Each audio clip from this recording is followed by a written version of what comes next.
If a whale washes up dead on a British beach tomorrow, an 800-year-old law says it technically belongs to the king. The rule dates to 1324, during the reign of King Edward II, when a statute known as the Prerogative Regis declared that whales and sturgeon caught or found stranded in British waters were, by law, the property of the Crown.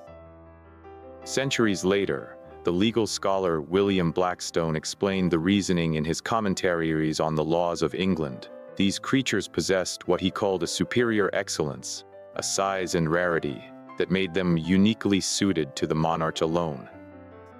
Another prominent jurist, Matthew Hale, later argued that porpoises belonged on the list too. Together, whales, sturgeon, and occasionally porpoises became known collectively as royal fish, a category that has never formally been repealed. The 13th-century legal writer Henry de Bracton had already described a version of the custom decades before it was written into statute, noting that when a whale came ashore, tradition held that the king should receive the head and the queen the tail, a division supposedly justified by the whalebone found there, once prized for corsetry and household use. It is a strange enough detail that it has outlived nearly everything else about the original custom, repeated in legal commentary centuries after anyone actually needed whalebone for anything. Most of the Crown's old maritime claims have faded over time. In 1894, Parliament passed the Merchant Shipping Act, which stripped the monarch of the broader right to claim any wreck washed ashore. But the specific provision covering royal fish was left untouched. It remains technically valid today, administered by an official with a genuinely medieval-sounding job title, the Receiver of Wreck, who is responsible for taking possession of any royal fish that turns up on English shores.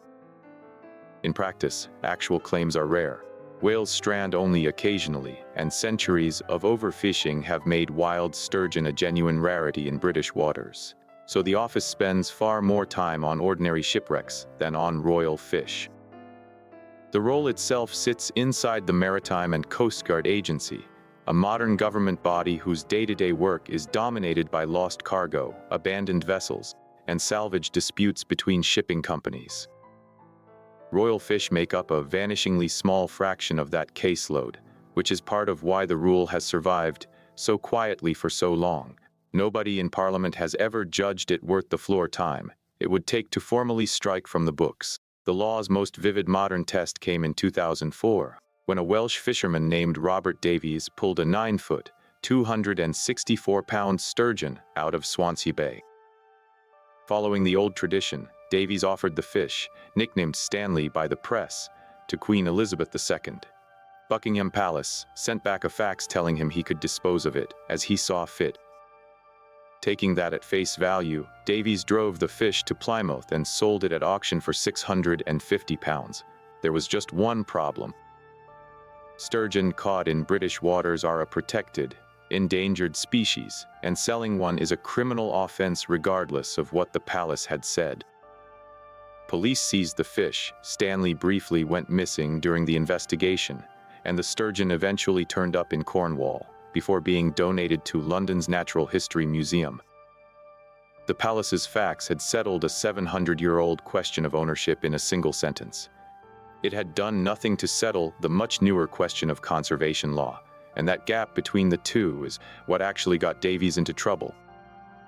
Wildlife officers investigating the sale were unmoved by the royal fish tradition entirely.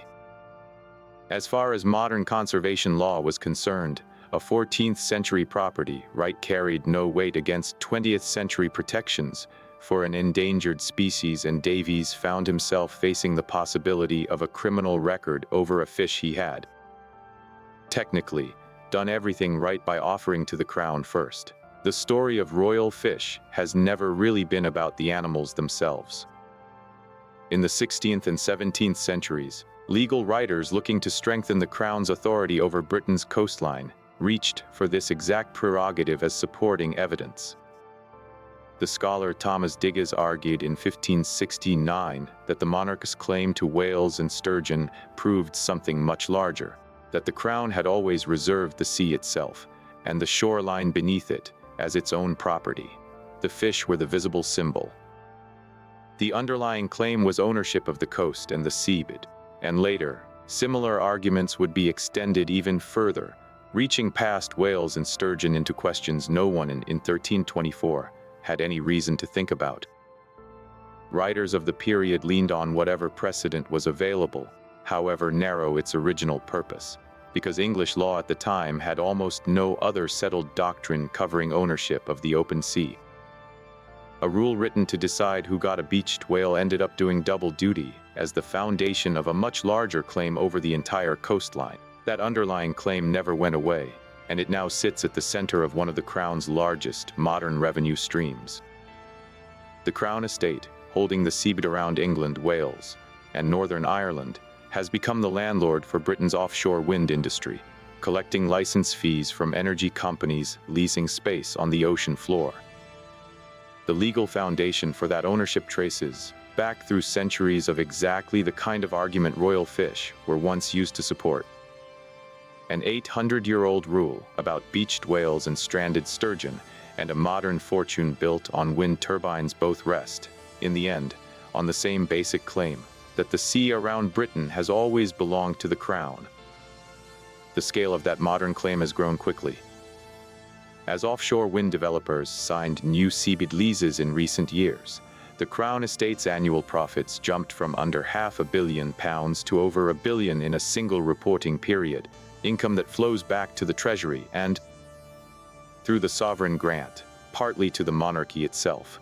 None of that money has anything to do with whales or sturgeon directly. All of it depends on the same 7th-century-old premise that first got attached to them.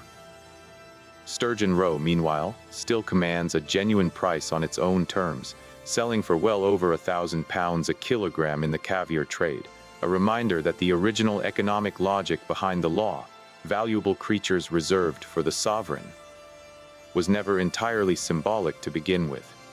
Most of that caviar today comes from farmed sturgeon raised specifically for the trade, in Belgium, France, and increasingly in the United States, rather than anything caught wild off the British coast.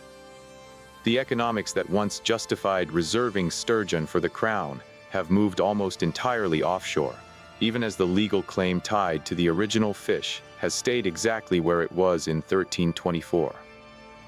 Centuries after Edward II first wrote it down, the whales rarely wash ashore, and the sturgeon are almost gone from British waters, but the claim they were once used to prove never disappeared. It simply moved from the beach to the seabed, quietly, over 7 centuries, and from a curious old fishing law into one of the most valuable arrangements the monarchy still holds today.